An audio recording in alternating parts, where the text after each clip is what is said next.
আপনার সাথে কি কখনো এমন হয়েছে আপনি হয়তো কারোর সাথে একটা কনভারসেশনে আছেন এবং খুব মনোযোগ দিয়ে তার কথা শুনছেন। তার কথা শেষ হওয়ার পর আপনি যখন নিজের কথা বলা শুরু করলেন, তখন দেখা গেল আপনার প্রথম বাক্যটা শেষ হওয়ার আগেই অপরজন আবার কথা বলা শুরু করে দিল হয়তো অন্য কোনো একটা টপিকে। এই ধরনের সিচুয়েশনে আপনার কেমন লাগতে পারে? নিশ্চয়ই ভালো লাগার কথা না।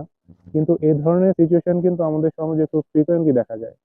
এর কারণ হচ্ছে কনভারসেশন করার কিছু স্কিল আছে, কিছু অঘোষিত রুলস আছে।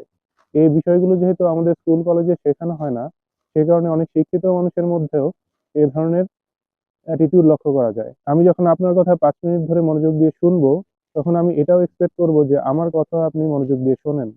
কনভারসেশন করার ক্ষেত্রে প্রায়শই দেখা যায় অপরপক্ষ অনর্গল কথা বলেই যাচ্ছে এবং আপনি সেই কনভারসেশনে কোনো কিছু অ্যাড করার সুযোগ পাচ্ছেন না, এবং আপনার পয়েন্টটা মেক করার জন্য যে সময়টা প্রয়োজন সেই সময়টাও আপনি অপরপক্ষ থেকে পাচ্ছেন না।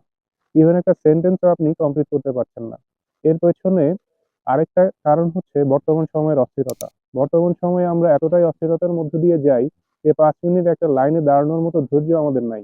কিন্তু সোশ্যাল মিডিয়ায় আমরা কিন্তু ঘন্টার পর ঘন্টা রিলস দেখে কাটিয়ে দিতে পারি। তো মানুষের সাথে মানুষের সম্পর্ক তৈরি করার ক্ষেত্রে এবং রিয়েল কানেকশন তৈরি করার ক্ষেত্রে কনভারসেশন করার স্কিলটা হচ্ছে খুবই ইম্পর্টেন্ট একটা স্কিল। এবং এই কনভারসেশনের মধ্যে সবচেয়ে ইম্পর্টেন্ট যে পার্ট, সেটা হচ্ছে লিসেনিং।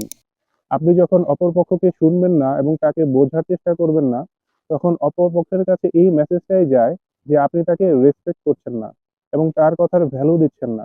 তো এই কাজগুলো যারা করেন, আমি আগে ভাবতাম এই কাজগুলো তারা হয়তো ইচ্ছা করেই করেন, কিন্তু পরবর্তীতে যখন দেখলাম এই ধরনের মানুষই আমার কাছে রিলেশনশিপ অ্যাডভাইস চাচ্ছেন, তখন তাদের কথা যখন আমি মনোযোগ দিয়ে শুনলাম, তাদেরকে বোঝার চেষ্টা করলাম, তখন আমি আসলে বুঝতে পারলাম তাদের মূল সমস্যাটা হচ্ছে তারা অপরপক্ষকে ঠিকমতো শোনেন না এবং তারা অপরপক্ষকে বোঝার চেষ্টা করেন না। এবং আমি তাদেরকে অ্যাক্টিভ লিসেনিং এর পরামর্শ দিয়ে থাকি। অ্যাক্টিভ লিসেনিং আসলে একটা প্র্যাকটিসের বিষয়। এটা একদিনে ডেভেলপ করা পসিবল না। দিনের পর দিন একটা প্র্যাকটিসের মাধ্যমে এই অ্যাক্টিভ লিসেনিং এর স্কিলটা ডেভেলপ করতে হয়। ফ্রেডরিক নিচের একটা কথা আছে, I hate to steal my solitude without in exchange giving me true company. তো আমারও একই কথা, আপনি যদি আমাকে ট্রু কোম্পানি দিতে না পারেন, তাহলে আমি একা থাকাটাই প্রেফার করি।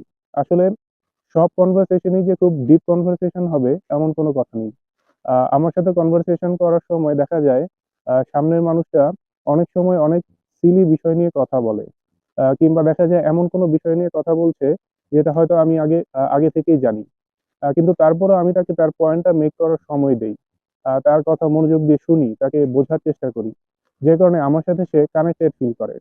মানুষের সাথে মানুষের এই যে কানেক্টেড ফিল করার বিষয়টা, এটা কিন্তু মানুষের একটা বেসিক সাইকোলজিক্যাল নিড।